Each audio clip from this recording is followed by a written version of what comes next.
Chapter 16, The Civil War. Section 3, The War in the West.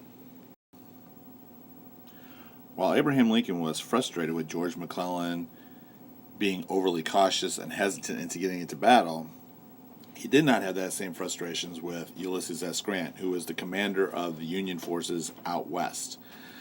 And Grant's sole purpose was to take control of the Mississippi River, which would cut off the Confederate East from food supplies in the West. This was one of the three goals, if you will, at the beginning of the Civil War for the Union. In February of 1862, Grant will lead his forces into Tennessee. The first battle will take place along the Tennessee River, which was Fort Henry, and the second was Fort Donelson, which was on the Cumberland River. Both of them were captured by Grant in February. Next, he will go into a place called Shiloh. And a battle will ensue. It was a 2-day battle, very bloody battle, called the Battle of Shiloh. Both sides are going to claim victory in this one. When Grant arrived in Shiloh, he did not think that the the Confederate Army would be attacking. So he spent much of his time in Shiloh at the start training his soldiers. Then one morning, really early in the morning, on April 6, 1862, the Confederates surprised Grant and attacked them. So a bloody 2-day battle ensued, and Grant will eventually get some reinforcements from Ohio, and Grant will force the Confederates back into Mississippi, and he will gain greater control over the Mississippi River.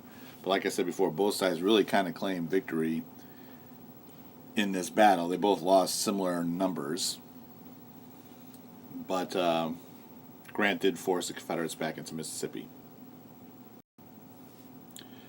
As Grant was making his way down the Mississippi River, the U.S. Navy was going to move upriver to meet Grant. And the U.S. Navy was led by Admiral David Farragut, right here in the picture. And their goal was to capture New Orleans first, which is the largest city in the Confederacy. Now, the problem with New Orleans and getting past New Orleans was there are like little garrisons on both sides of the river. And any attempt by a ship to sail up the Mississippi River would be met by attack from these garrisons right here. So what David Farragut had planned was to disguise his ships with like branches and bushes, tree limbs and stuff like that to try to disguise the ship, put some chains on the side so it would help deflect some of the cannonballs that might attack, and then do this in the middle of the night.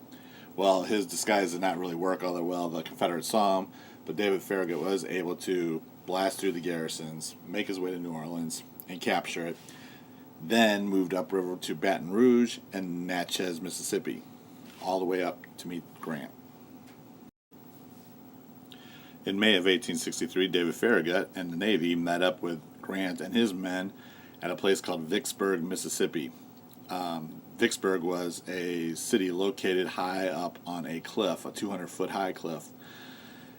So invading Vicksburg would be difficult. So what Ulysses S. Grant decided to do was to starve the city into surrender. I mean, Grant has all his men surrounding Vicksburg on land. David Farragut has it surrounded by water. And so they're going to starve the city to death. And they began bombing Vicksburg. And this lasts for 6 weeks. And eventually, the city of Vicksburg will eventually surrender. And this ends on July 4th, 1863. This became known as the Siege of Vicksburg.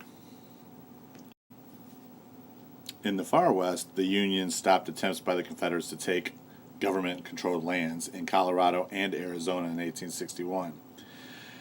The Confederates also attempted to take lands in the border state of Missouri.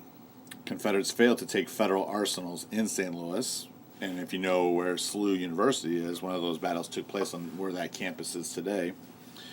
The Confederates were pushed back to a place called Pea Ridge, which is just over the border of Missouri into the Confederate state of Arkansas. The Cherokee Indians were helping the Confederates in this particular battle, and the Cherokees were helping because they were hoping for greater freedom. If the Confederates had won, the Cherokees felt like they would have more freedom. Well, unfortunately for them and the Confederates, the Union forces defeated the Confederates at Pea Ridge. And Confederates also failed to take Missouri. That ends Section 3.